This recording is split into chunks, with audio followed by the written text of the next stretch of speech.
आप देख रहे हैं सिटीजन वाइज, जहां हर खबर आपकी आवाज बनती है। जी हां, मैं हूं शब और आज हम आपके लिए लाए हैं सबसे ताजा, सबसे सच्ची और सबसे महत्वपूर्ण खबरें सीधे आपके शहर और देश से। तो बने रहिए हमारे साथ, क्योंकि यहां हर खबर है आपकी समझ के लिए।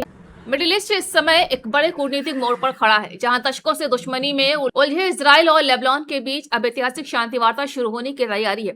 लेकिन सवाल यह है कि क्या ये बातचीत वाकई स्थायी शांति ला पाएगी या सिर्फ एक अस्थायी विराम साबित होगी।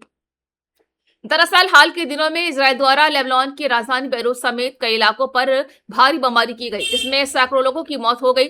और इसी के बाद अंतर्राष्ट्रीय दबाव, खासकर अमेरिका के राष्ट्रपति डोनाल्ड ट्रंप के हस्तक्षेप के चलते इजरायली प्रधानमंत्री बेंजामिन नेतन्याहू ने लेबनान के साथ सीधे बातचीत का ऐलान किया। हालांकि विडंबना यह है कि एक तरफ बातचीत की बात हो रही है तो दूसरी तरफ इजराइल ने साफ कर दिया है कि हिजबुल्लाह के खिलाफ सैन्य कार्रवाई जारी रहेगी, जिससे शांति प्रक्रिया की विश्वसनीयता पर सवाल उठ रहे हैं। इस पूरे घटनाक्रम का सबसे अहम पहलू है हिजबुल्लाह, जो ईरान समर्थित एक शक्तिशाली सशस्त्र संगठन है और जिसने इजराइल के खिलाफ मोर्चा खोल रखा है। ये संगठन इस संभावित शांति समझौते की सबसे बड़ी बाधा में भी माना जा रहा है, क्योंकि इजराइल की पहली शर्त ही उसका निस्तारीकरण है। वहीं लेबनान की सरकार भी अब पहली बार हिजबुल्लाह को नियंत्रित करने और राज्य के अधिकार को मजबूत करने की दिशा में कदम उठा रही है। लेकिन जमीनी हकीकत ये है कि हिजबुल्लाह लेबनान की राजनीति और समाज में गहराई से जुड़ा हुआ है, इसलिए इसे हटाना आसान नहीं होगा।